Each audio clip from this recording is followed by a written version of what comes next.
Well, hey. We're on. We're on.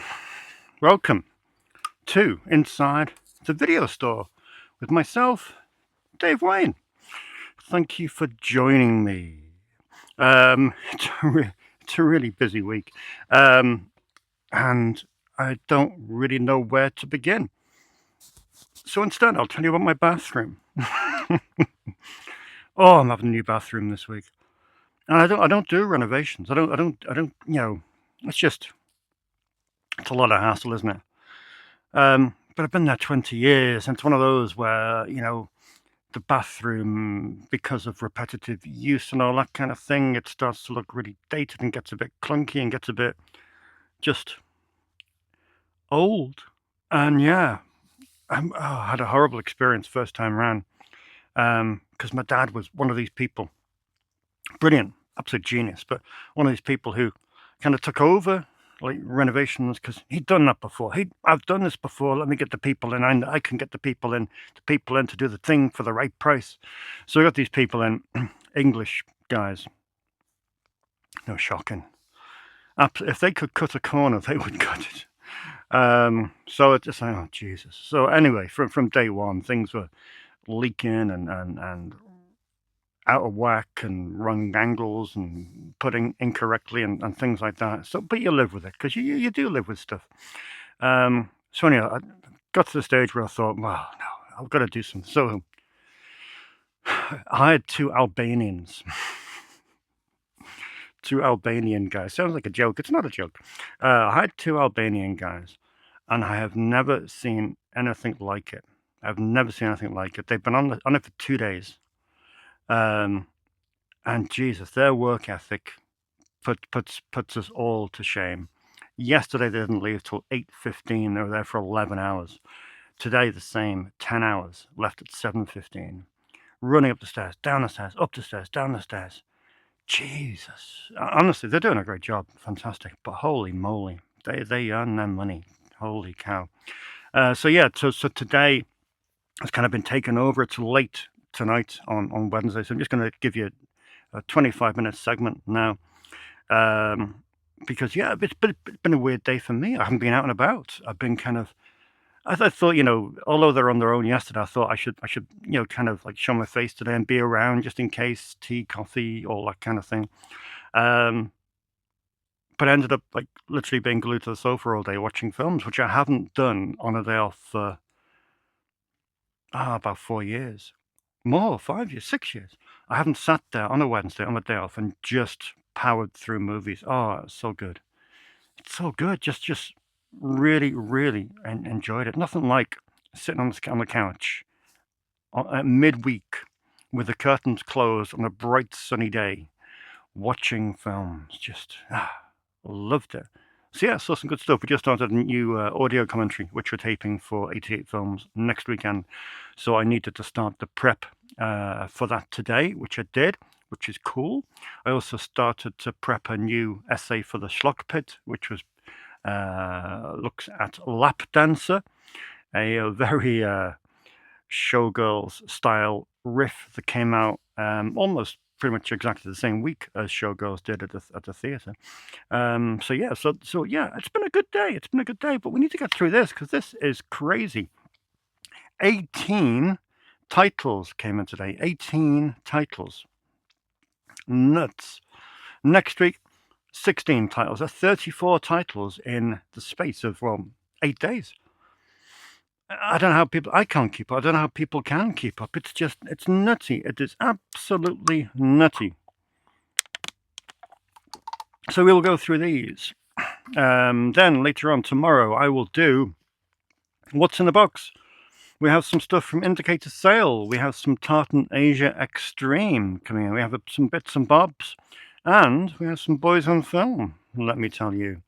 And hopefully a parcel from Fred Olen Ray. Hopefully. It is in this country, has landed, but it's between Heathrow and Liverpool at the moment. So We await with bated breath for some Fred Olen Ray goodness. Aside from that, we have Vinegar Syndrome on its way as well. That will be in next week, so we'll do a big Vinegar Syndrome special next week. So what's coming this week? Well, we've got about 6 contemporary releases, which are all good stuff.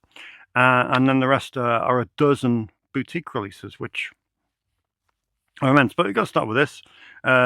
Big movie. It is 28 years later, The Bone Temple. Many people said that this was better than anything Danny Boyle had did before. So whether that's true or not, you'll have to tell me. But yeah, Nia DaCosta directed it. And by all accounts, it's a great chapter of the franchise. Now, I'm a bit behind. I didn't see Danny Boyle's latest film. I haven't seen this, but certainly from what you guys are saying, yeah, you make it sound really cool. So I may well check that out. Put it in my never-ending stack of things to watch. Next to that, we have the new film by Lynn Ramsey, Die, My Love. This sounds really cool. Uncompromising portrait of a woman engulfed by love and madness. Mark asked me about having a Lynn Ramsey section, and I do kind of have a 6-film threshold for making sections for directors, and Lynn Ramsey's on 5. So go, Lynn, go make another film, and you can have your own section at Snips. I mean, what more motivation do you need, quite frankly? But no, I should have a Lynn Ramsey section, because she has made some staggeringly brilliant films. Sissy Spacek is in this, Nick Nolte is in this, and of course, led by the great Jennifer Lawrence and Robert Pattinson. So yeah. Cool. Die, My Love, that's put out by Mubi. And Mubi need to get their skates on, because we have a brand new Joachim Trier section here that's waiting for sentimental value. So come on, Mubi, let's get your act together and get these things to physical media. But that is Die, My Love. Next up, we have the new film by Johan Roberts. I do like Johan Roberts, you know. I think he's made some brilliant films. I'm not just talking the... what was it, 40? Was it 48 meters? No, I'm looking over there. There's no one over there. Was it 48 meters later? 24 something meters later. Meters down. Meters down. We were going down, weren't we? I think the ship is going down. 47 meters down. That's what it was called. You're all shouting at your TV screens. He made that, but of course, prior to that, he made a load of great British films. Did he make Storage 24? Did he make a film called F? But yeah, some quality British horror films, indie horror films. So if you like Primate, which is his new film that's out this week, and if you like 48 meters later, then yeah, check out his early British films, because they don't get rented very often. I think he's a filmmaker. Oh, that's right. He made did he make the good Strangers sequel, the proper Strangers sequel, Pray at Night? I think he made that as well, which was pretty cool. Okay, so we've got a couple of singles to look at here. We have Giant, which stars Pierce Brosnan. The Express call it the UK's answer to Rocky. God, do we have to, just because it's a boxing film, do we have to label it like that? It is the true story of Prince Nazim Hamid. Yeah, true story. So I don't know if it's any good, but I'm sure it will be all right. But yeah, that is Giant, out this week on Blu-ray, and that's come from a distributor that I've only had one other film from. It's a distributor by the name of True Brit. I think they put out the last Danny Dyer film, which was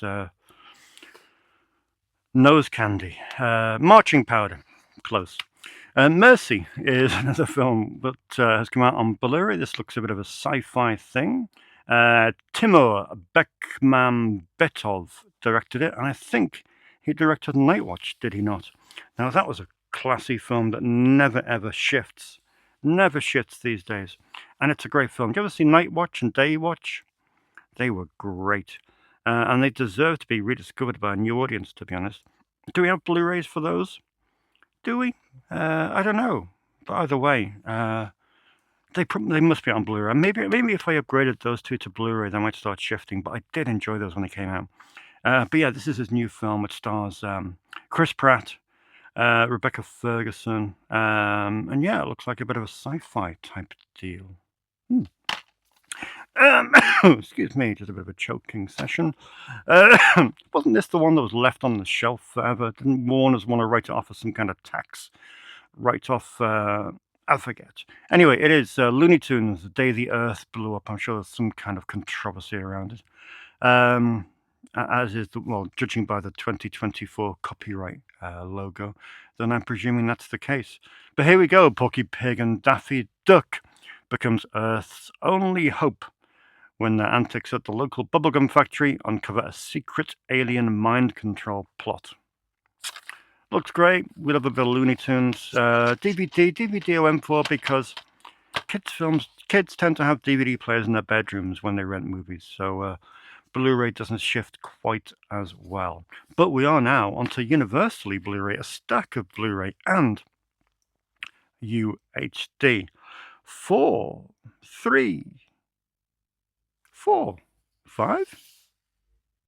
from Radiance this week. 5 from Radiance. God, I almost signed up for their subscription today. Nearly did, because I thought, well, I get every title. Might as well get every title cheaper. Should do, right? In any case, first up now, this is an exciting one. Matador is here. Yes, Matador is here on dual format 4K UHD and Blu-ray. It is, of course, Pedro Almodovar's classic film from 40 years ago. Yes, 1986. Antonio Banderas, love and death shockingly intertwine in Pedro Almodovar's heady mix of baroque romance, grisly horror, and pitch black comedy. That is Matador on Blu-ray and 4K UHD from Radiance. Great release. Great to have some Pedro Almodovar on Blu-ray and 4K. Next up is quite a few of his films. It is another film by Damiano Damiani. A few here. What do we have in last? We had A Man on His Knees. We had A Day of the Owl. So yeah, a few Damianis here, and this is the latest to come to British Blu-ray. It is Confessions of a Police Captain. No, Robin Asquith is not to be seen in this. We do not have a police captain climbing a drain pipe and looking in Beryl Reid's window. It is Franco Nero and Martin Balsam. Yeah, just another hard-hitting thriller from the Italians from 1971, Confessions of a Police Captain.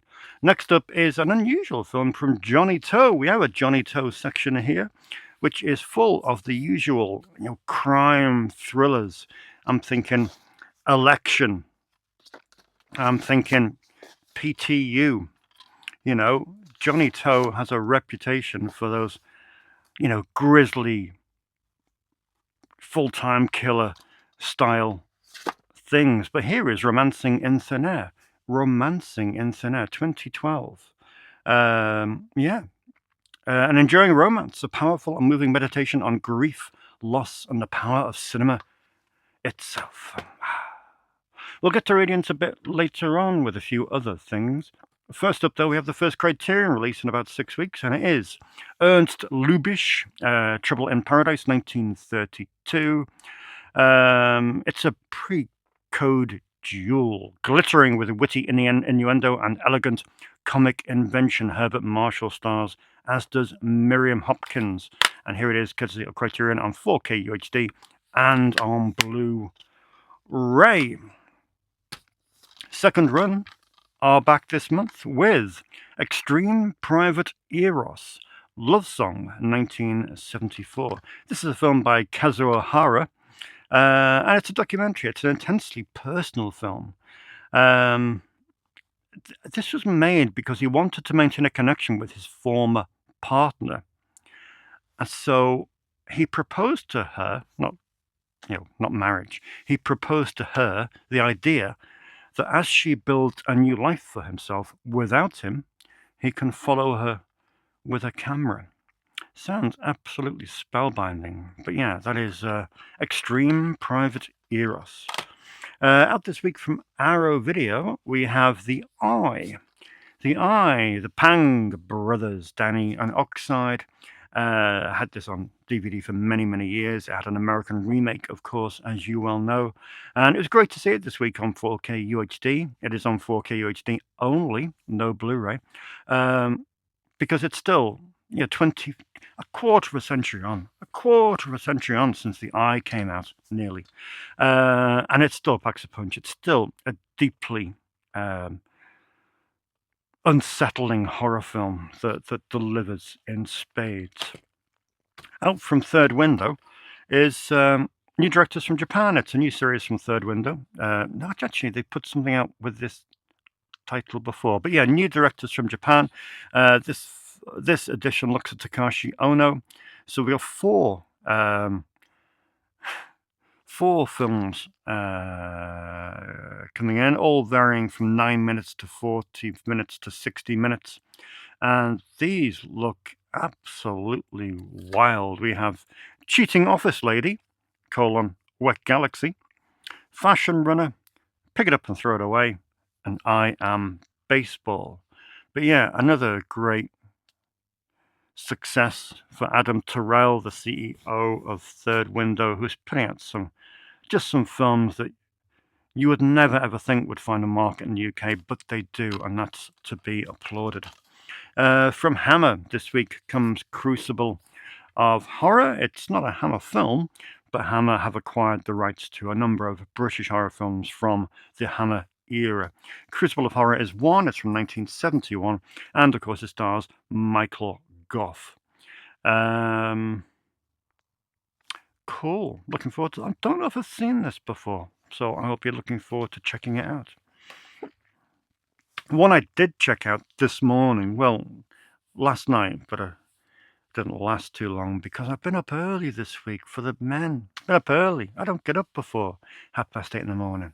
And I'm about to get up at 7:30, which is just outrageous. What kind of scary people get up at 7:30 in the morning? Highway to Hell. Highway to Hell. This was written by Brian Helgeland, who of course went on to write LA Confidential. It was directed by 8 de Jong, who of course the same year as this, 1991, directed the Rick Mayall comedy Drop Dead Fred. It's a trippy piece of cinema. Chad Lowe stars, and he's being pursued by a hell cop who has kidnapped his girlfriend. It's a weird film. Some of it isn't successful, but some of it really, really is. And although it's not some kind of undiscovered masterpiece, it is still a great film to have in on Blu-ray and the perfect release for transmission. Patrick Bergin stars in this as well. Richard Farnsworth from The Straight Story stars in this, and there's 4 members of the Stiller family in this as well. Yeah, I must admit, I really, really enjoyed it. There's some great practical effects from Steve Johnson, the great VFX artist, and just generally, it's just so weird and wonderful. You kind of get caught up in it. But yeah, brilliant release from Transmission. From Eureka this week, we have Danger Diabolique. This, of course, is Mario Bava's film from 1962. No, it's not. It's from 1968. And it kind of fits in line with the other Eureka box set that I got quite recently, the Fantomas trilogy. And it also kind of fits in with the Fu Manchu series. Yeah, I've never seen this before in my life. And of course, I've had the worst possible DVD copy of this for a couple of decades. So to have this now from Eureka this week on 4K UHD and on Blu-ray is quite something indeed. And it's a gorgeous package designed by the creator and curator of the Masters of Cinema series, Nick Wrigley. So very, very cool indeed. Brilliant design, brilliant packaging, brilliant everything. Danger Diabolique. 2 to go. We have the latest John Woo film from Arrow Video, which is The Killer. These are renting like hotcakes. Hard Boiled has been out every single blinking moment. and people are loving it. I've heard there might be a slight glitch with disc 3 of this, which is the extended cut. I think there might be a slight glitch in terms of pausing or fast forwarding or something, but I don't know. So we'll see what transpires around that. But yeah, really pleased to have this 3-disc special edition on Blu-ray. And yeah, John Woo at his finest. This one stems from 1989. Yeah, 1989. The Killer, John Woo. Woohoo! And finally, the final Radiance film of the week. It's time to play 5 films from one of the most original voices of the French New Wave, Jacques Rosier.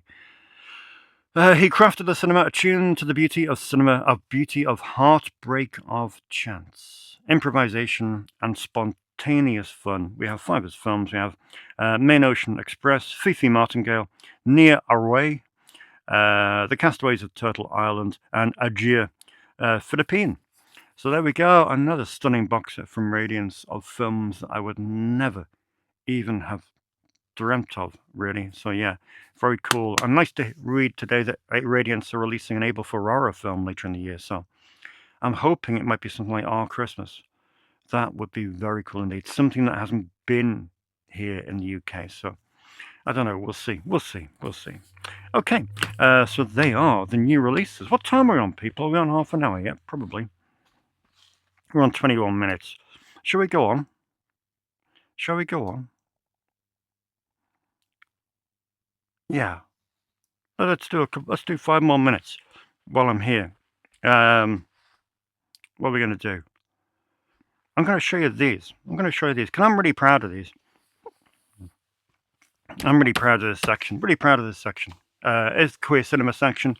It's been filling up a lot recently. Because you know me, I like to draw my attention to specific places that need attention, whether it's elements of world cinema like Joachim Trier, like Olivier Assayas, like Celine Sciamma. I like to focus and really go hard, no pun intended, on specific sections. So as you know, we've got a few bits of queer cinema in recently that I've never had before. And I'm kind of going back and retracting into areas that, eras that I haven't really looked at before, like the 80s and 90s. So these two came in this week, which is the Ali Sheedy / Radha Mitchell / Patricia Clarkson film, High Art, which of course was directed by Lisa Kolodenko. This came out in 1998. Very highly acclaimed film, a landmark in independent and gay filmmaking, and of course a film that I've never had here before. So that's an important release to stick in there. I've even got a space saved for it. So there we go. And also Jeffrey. Jeffrey was from 1994, filmed by Christopher Ashley. Stars Stephen Webber, Patrick Stewart, Michael T. Weiss, and Sigourney Weaver. Jeffrey from 1994. And I have a space saved for that just here. But there are other elements of this section that I wanted to really get right, because it needs to be representative. And I've been looking at these films for probably 2 decades. But I've always kind of winced at the title. I've always kind of thought, it sounds a bit exploitative. Are these just going to be kind of, I don't know what I expected, but I thought, anyway, I thought I'll go for it. So here we are. We have Boys on Film, volumes 1 to 24. Boys on Film, volumes 1 to 24. Now, what these represent, Peccadillo Pictures have put these out. Peccadillo Pictures started in 2000. And the Boys on Film series started in 2009. However, it ended in 2024. The last physical release of Boys on Film was 2024, and it was volume 24 as well. Now, what does that mean? Well, what it means is here we have 2 220 short films. 220 short films, all with an LGBT plus element. And many of these have been deleted. I mean, you check the prices for some of these early volumes on eBay, and there's a couple listed now on eBay. Look at that. Look at the listing for Boys on Film. We Are Animals. Let me see if I can paste it up in the corner here. You can see how much that is. I mean, these are incredibly hard to find. But I think to myself, but that's okay, because we've got to keep these alive. I'm sure they'll be streaming. They're not streaming. Peccadillo have maybe 4 or 5 volumes streaming from their website. Amazon maybe have 2 or 3 volumes streaming on Prime. But that's it. You can't find any of these shorts anywhere. Maybe a couple on YouTube.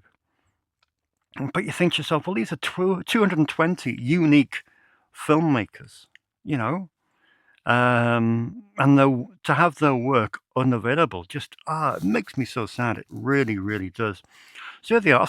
I watched 2 volumes over the last week. I watched volume 24 and volume 23, and I must admit, I'm shocked at the quality of the films here. Like I said, I kind of wrote them off as being some kind of exploitative thing to capitalize on the title, but they're not.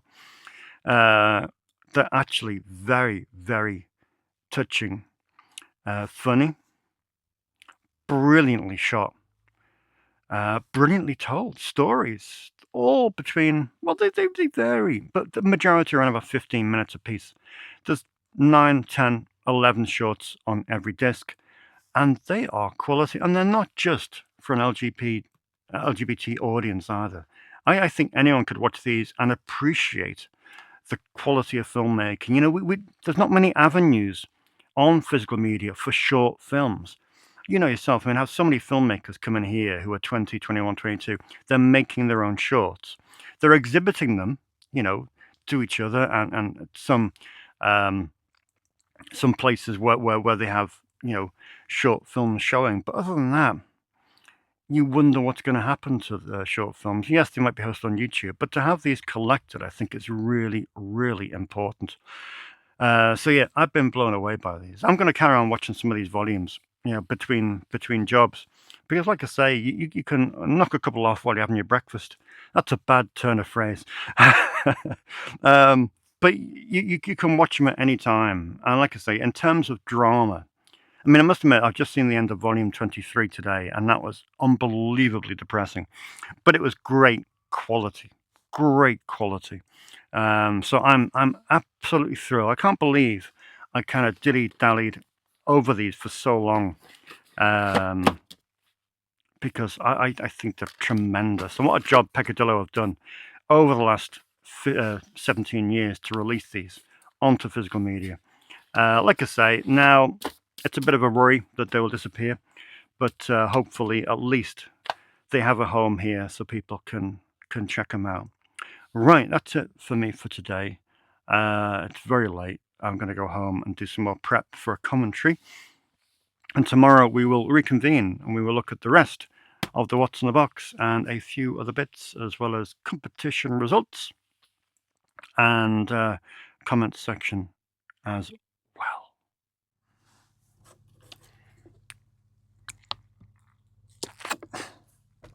And we're back. One thing I neglected to mention yesterday was the crisis of last week. I got a rather terse email on Friday morning from the company that owns the app that runs my database. And they said to me, this app is not for commercial use and you are using it for commercial use. We have told you about this before. Now, they have told me about that before. That was 5 years ago. They said, look, you're a business, you can't use it for business purposes. This is for private use only. And I was like, yeah, whatever. 5 years on, and they kind of found out that I'm still using it for commercial purposes. But it's not really commercial purposes, but they say it's commercial purposes. And I'm like, but to be honest, the amount of people that have started subscribing to your app because I've been using it and they've kind of trialed it and thought, this is fantastic, let me use it. You're benefiting from that, but the lady is not returning. No, they were having none of it. So they pretty much gave me an ultimatum. They said, look, you either make the link to your database private, therefore for your eyes only, or we delete it. That didn't take me long to think about, to be honest. So I thought, well, I've got to make it private. So unfortunately, we're back in a situation whereby you're unable to access the Snips database. Now, it's kind of a quandary. Is that a big deal? I mean, is it really a big deal? It was a nice thing to have for a number of years. It was a nice kind of bonus that we could sit at home and think, I wonder if they've got Liz and the Bluebird in stock. And it was great for customers pointing out what I didn't have. But, what's the alternative now? Start from scratch on a new database that may have the same policy? Have a text list, but text lists are so unappealing, just a list of films. The great thing about this database was the whole, you had the picture box, you had everything in there. So I don't know, I'm going to have a think. But at the moment, I'm leaning towards, well, is it going to be a big deal? I was thinking, now, most of the people that used the Snips database are on Letterboxd. So I thought, well, why don't we do something on Letterboxd? Can I create a group list whereby we all suggest films? We can suggest films like Do You Have? Or the films that I don't have, we can kind of keep in a list on Letterboxd to some degree. What do you think about that? But utilize Letterboxd more and sort of the parameters that we can use it. I don't know. So we'll have a think. Anyway, it's early days. Like I said, it's only happened in the last few days to lose access to that for you. Obviously, I still got it, which is great and essential. And of course, if you're in store, you can help yourself to it. You can look on that database till your heart's content. But yeah, it's a tricky one. It's a bit sad. It's a bit sad that they just could not see past the whole commercial line. But hey, that's life. That's life. We move on. We move on to Fred Olen Ray Day. Fred Olen Ray Day at Snips. Very exciting. 4 films from Fred Olen Ray arrived today that I am just beyond excited about, not least because we have a signed copy of 13 Erotic Ghosts. Yes, 13 Erotic Ghosts from 2002, directed by Fred Olen Ray, shot by Gary Graver. There it is, there's Fred signed it there, first time on Blu-ray. Really exciting release. Who have we got in this? We have Julie Strain, we have Jay Richardson, and we have Richard Goodbye. Yeah, just brilliant. Interestingly, in an unprecedented move, Fred has completely re-edited this film from scratch in order to better access the original 16:9 raw material. New edit, new score, new everything. Interesting. Now, this is an interesting one. This is perhaps one of Fred's most well-known films. It's a film called The Tomb. It's from 1986. We spoke to Fred a couple of years back about this. And he said that he is unable, due to rights issues, he is unable to release it in America. So here is the German import of The Tomb. Now, of course, we're not idiots. This isn't the German import. This is Fred's own version of the movie that he's made up himself, albeit with a German sleeve with German synopsis. It never got released in Germany. This is the American release, but albeit under the guise of a German release. But it's a great film. It is The Tomb. John Carradine, Sybil Danning, Michelle Bauer. It's great fun. Really good fun. So that's another new one from Fred Olen Ray. Now, both of these are only produced by Fred, but they're directed by Steve Latshaw. Steve's great friend who was responsible for writing many of the great 90s direct-to-video classics that we know. First up from Steve, produced by Fred and with a commentary by Steve and Fred, we have Dark Universe, from 1993. And we also have Biohazard, the Alien Force. Both of these are creature features. Both of these are men in rubber suits. And I think both of these have monsters designed by John Carl Buechler, the Hollywood's master monster maker. Christopher Mitchum is in that one. Joe Estevez is in this one. They're great fun. They really are genuinely great fun. And it's exciting to have them here on Blu-ray. So they're four excellent What's in the Boxes that we are very pleased about. In the indicator sale this week, I mean, these were £6.99. I mean, when any other company has a sale, they tend to dip. Like Arrow might dip to 12 quid. You might get a £10 Blu-ray, but indicator £6.99. It's given away. So what have we got? We have Christopher Petit, An Unsuitable Job for a Woman. That one's a British film from 1982, starring Billy Whitelaw and Paul Freeman. This was a few quid more, I think. I think this was £9.99. But anyway, it is Christopher Lee in Jinnah. Christopher Lee once said that this was his favourite film of all the films he's ever done, and he did do many, many films. So yeah, Jinnah, a Pakistani UK co-production from 1998. We have Bartleby, based on the story by Herman Melville. It's a film by Anthony Friedman, and it stars Paul Scofield. Another British film. That one's from 1970. Gregory Peck is MacArthur, directed by Joseph Sargent, and obviously starring Gregory Peck and Ed Flanders and Dan O'Herlihy. 1977, that one. A Robin Altman film I didn't have. More on that later. It is Buffalo Bill and the Indians from 1976.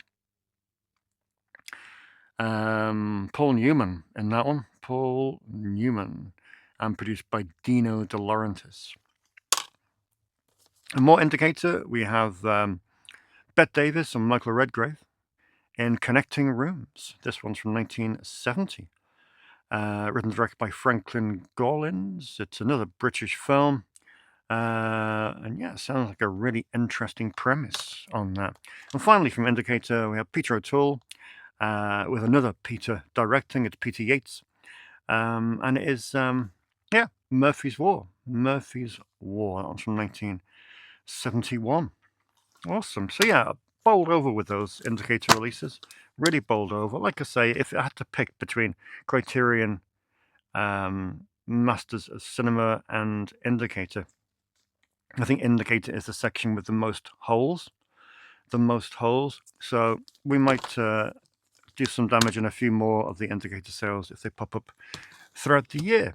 A couple of Tartan Asia films in. I know a few people are after these.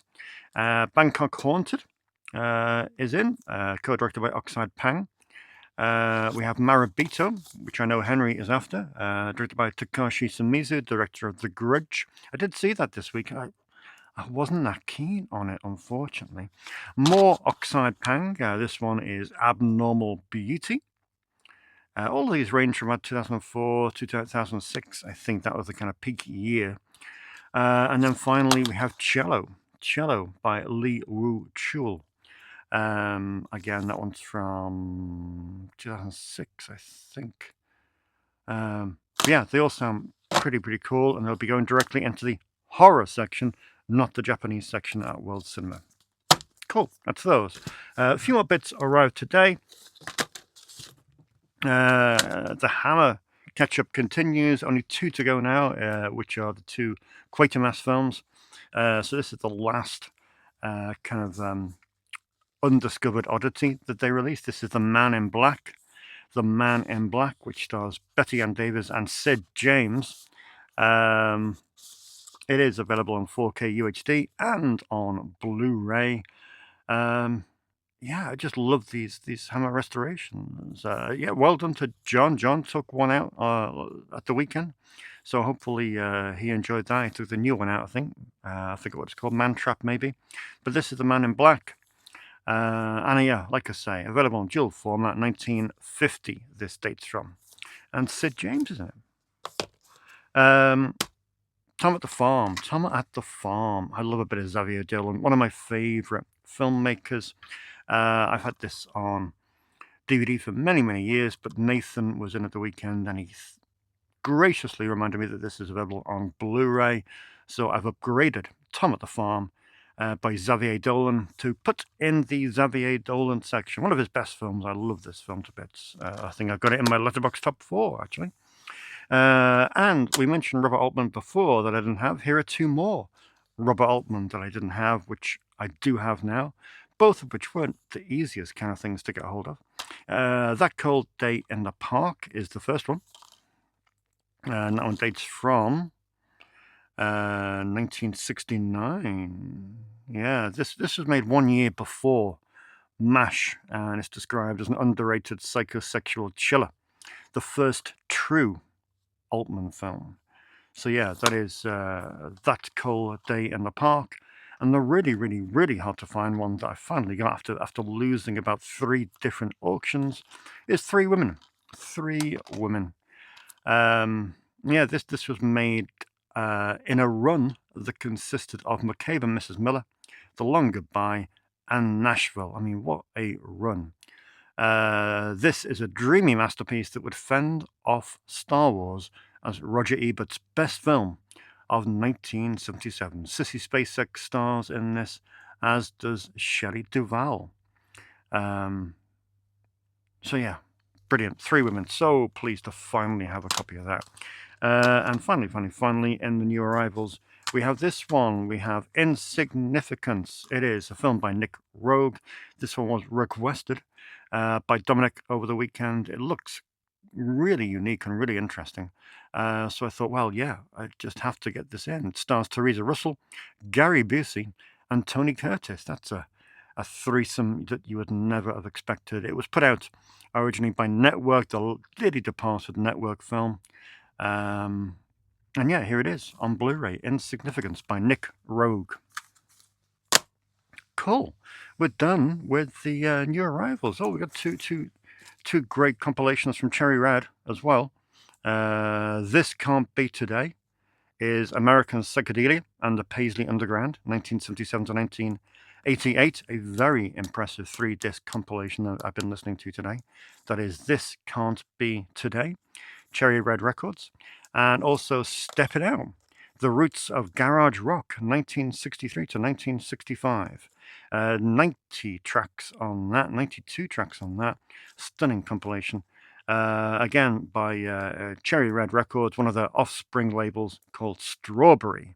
But thoroughly recommend there's some great tracks on that. So that's what has been on the Snips Jukebox today. All we got left to do now is take a quick look at what's on loan. Every week I try and put together some stuff that maybe you haven't seen before. Or maybe haven't seen going out before, rather. And I know for a fact, this one, I don't think it's ever been out before. It is Paul Newman in The Macintosh Man. The Macintosh Man, one of the slim cases. Directed by John Huston. A screenplay by Walter Hill.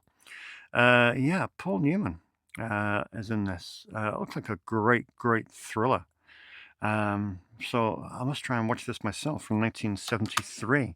Glad to see that going out. So pleased that this has gone out. Tom DiCillo's film. I loved this film when it came out.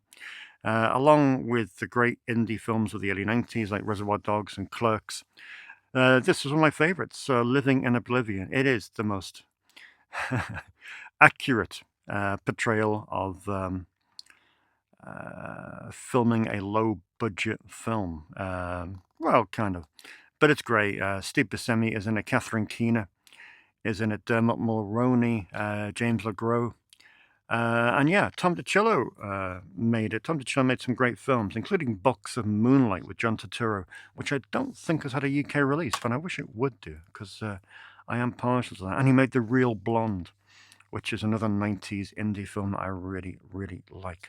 Speaking of 90s indie films, well, kind of. It's a bit Sony-ish, this. But this was from 1998. You know, when we talk about teen movies from the late 90s, we always go to She's All That. We always go to 10 Things I Hate About You. but we rarely go to Jawbreaker, which is excellent, an excellent movie with a great cast: Rose McGowan, Rebecca Gayheart, Julie Benz. It's brilliant. I'm glad to see people discovering that. Oh, and Pam Grier and Carol Kane are in it as well. Some Terence Davis going out on loan, which is always cause for celebration. That's The Long Day Closes. And Gregor Arki going out on loan. Not the usual three from Gregor Arki. Instead, we got Mysterious Skin heading out the door, which is just a deeply grim but remarkable piece of filmmaking. I do love this film to bits. And one day, it will get a Blu-ray release in this country. May have to be another criterion that I import. Speaking of criterions to import, arguably one of the most beautiful films ever made is Terrence Malick's Days of Heaven. Sad to see this is still only on DVD in this country. There's a beautiful, gorgeous criterion release in America, which is 4K. So again, that might have to be imported because it's disappointing for people to discover this film for the first time and only have it on DVD. But hey, them's the breaks. Great to see this finally going out. I got this in from Arrow a number of weeks ago now, and no one's rented it. It's such a great film. Maybe it's because the title changed. It's gone back or reverted back to Calvaire, its original title, because of course it was released over here as The Ordeal. The Belgian film. It's so much fun. Well, when I say fun, yeah, I'll use that term loosely, but yeah, brilliant.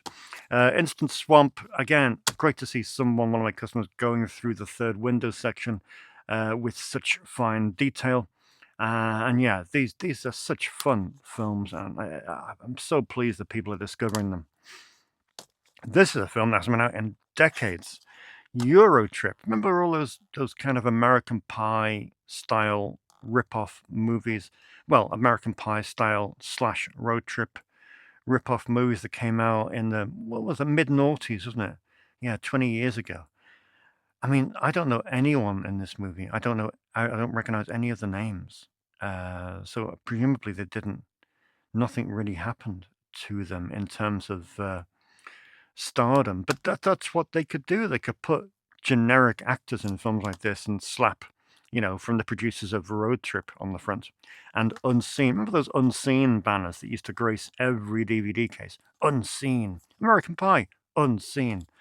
It's like such a massive selling point. And it's probably about 3 seconds that wasn't in the cinema. Finally, on loans, a Hammer film that I had to look up on the database. It was stuck in the Warner Archives section because it was released by Warner's. And I don't think we have a release of it in this country. It is Hysteria, directed by Freddie Francis and written by Jimmy Sangster. And yeah, a Hammer film that rarely goes out, but glad to see it has. All right, that's that. We need to do the competition. As you know, I'm giving away 2 lots of Blu-rays and 1 lot of 4K UHD. So you get, if you win, you get a copy of Strip to Kill on Blu-ray, and you get a copy of Sorority House Massacre on both Blu-ray and 4K UHD. The question I asked was, what's your favorite Roger Corman film? So what have we got? Now, Freddie Dankin says his is Watchers and Watchers 2, because his mother was a fan of Dean Koontz. Yeah. Does anyone know if Watchers is available on physical media anywhere? I think it's available in a Scream Factory Blu-ray, possibly. I don't have it here. I'm sure it's never been released here since VHS, but if anyone knows, I'd be interested, because I've never seen any of them. So 1, I'd like to watch them, and 2, I'd like to have them in a store as part of the archive. I think it's important. But no, so Freddie, good pick from Freddie, Watchers 1 and Watchers 2. He also mentions that Man's Best Friend with Lance Henriksen is still missing in his collection. Do you have it in your store? I thought I might have it on VHS. I did have it on VHS, but it was one of the rare VHS. That got we lost to mold. But no, Man's Best Friend I would love to have in the store, because I do like that film a great deal. So that's a good shout. But yeah, let me know on Watchers and Watchers 2 if anyone knows. Go Jazz, another fantastic episode, Dave. Do you remember the miniseries America, which came on 3 tapes and starred Chris Christopherson? I do not remember that. I do not remember that at all. Sounds interesting. I do love a bit of Chris. I've got a couple of his albums over there. Like a bit of Chris. Anyway, favourite Roger Corman has to be the Deathstalker films. Muscles, Swords and Boobs. Excellent choice, Go Jazz. Excellent choice. Dan Turner, favourite Corman. Gotta go with the Paul Bartel Car Mayhem duo, Death Race 2000 and Cannonball. Good choice, Dan. Keep going. Connor sadly hasn't seen a Roger Corman film, but I'll pick some out for you, Connor. Some good stuff. There's only 400 to go through, so we can nail those in no time. Be Kind Rewind. Roger Corman, such a long and varied filmography. I have a soft spot for the Carnosaur trilogy that he produced. However, I decided to choose The Man with the X-Ray Eyes. Nice. That's Manal. Well done, Manal. Good picks. Indie Phantom Sofa Cinema.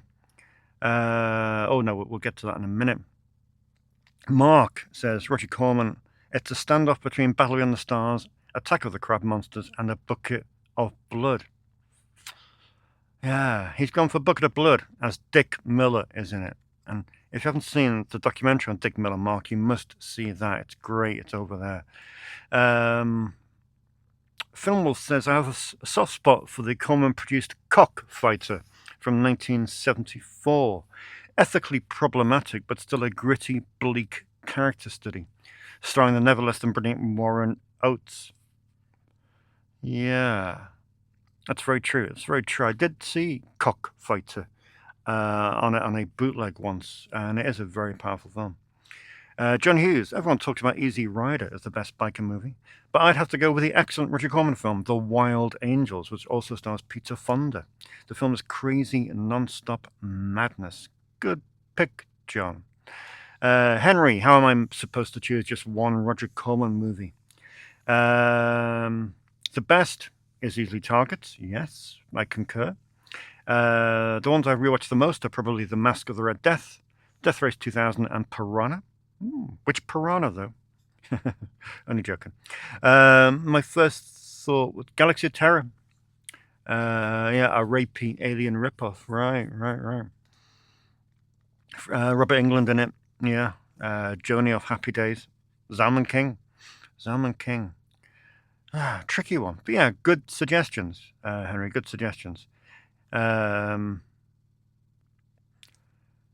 Corey, The Trip. My favorite Roger Corman film. Good pick. John Young, Watchers. Another vote for Watchers. So yeah, good pick, John. And Paul says, I may have to tear up my membership card as my experience of Roger Corman movies is sadly lacking. Maybe we can fix that somehow. Yeah. But he does suggest Battle Beyond the Stars, which of course is excellent.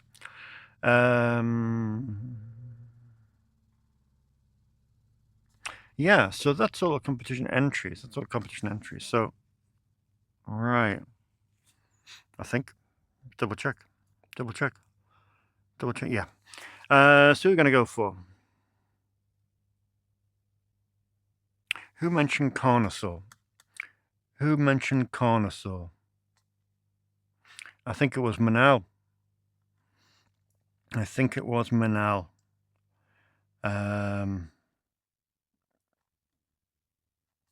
Let's just double check on that. It was. Well done, Manal. You have won those 2 releases from 88 Films. And I was going to pick John Hughes, because I think Corman's biker movies are superb. Easy Rider, yeah, it's good. But those Corman biker movies are something else. I love those to bits. I've got quite a few here.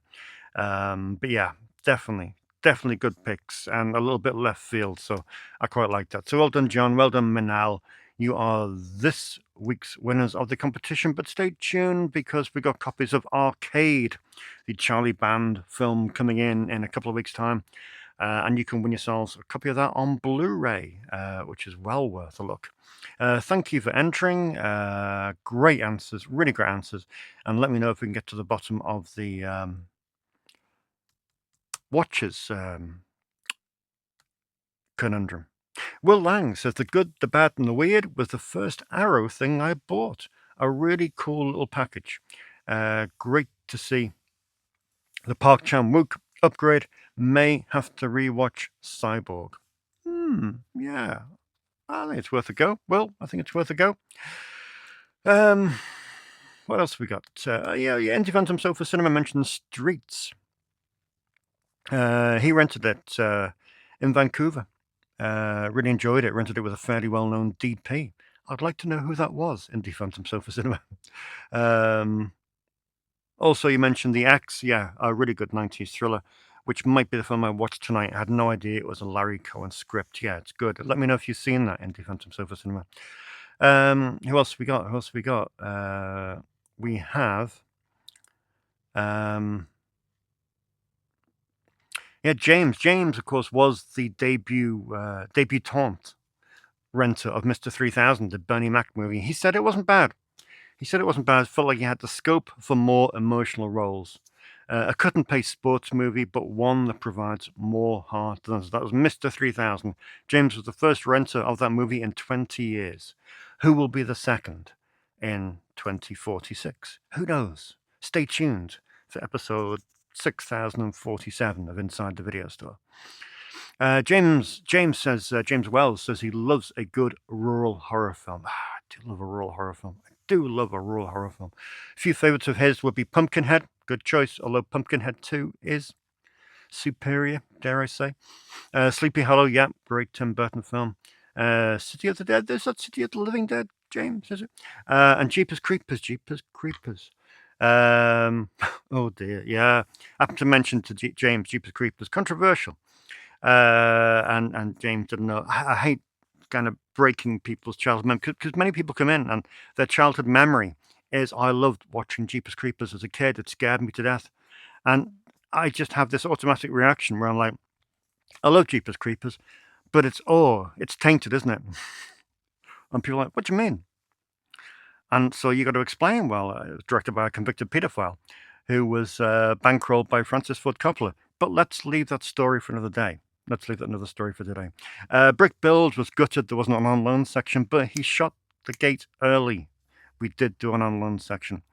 And John wrote to say that he hasn't seen Streets since VHS, but he watched it that night and he absolutely loved it. Special praise for Christina Applegate and Ed Lottimer as the psycho killer. I do love Streets, directed by Kat Shea, 1990. Brilliant film. And Corey manages to say that it's been 15 years since Shout Factory put out Streets with Angel in Red as part of a Roger Corman Cult Classics series. Also, thanks to Dan for mentioning that if I'm looking to upgrade my Jean-Pierre Melville films to Blu-ray, there's a fantastic 6-film UK box set from Studio Canal that I have and I can thoroughly recommend. So I have put that in my basket now, Dan, and when finances allow, when we got a slightly quieter week, I shall be purchasing that. And also, Mark, it was the Crimson Pirate, he rightly says, the Crimson Pirate that I was after for Mark, but it's really expensive at the moment. £18 for a DVD, and $18 for a DVD, which is, will hang fire. And finally, John Young says that he only needs 10 Tartan Asia titles to have a full collection, and that is a pretty good going. And I commend him for his dedication to Tartan Asia Extreme. Right, I think we're heading up for the hour. I've got to go home and build a vanity unit for my bathroom. Woohoo! Which is the kind of stuff I love to do after 9 hours at work. But hey, got to be done. Last plumbing day tomorrow. Right, that's it from me. I'm off home to watch 13 Erotic Ghosts. I will let you know how it goes. I'll see you in 7 days' time.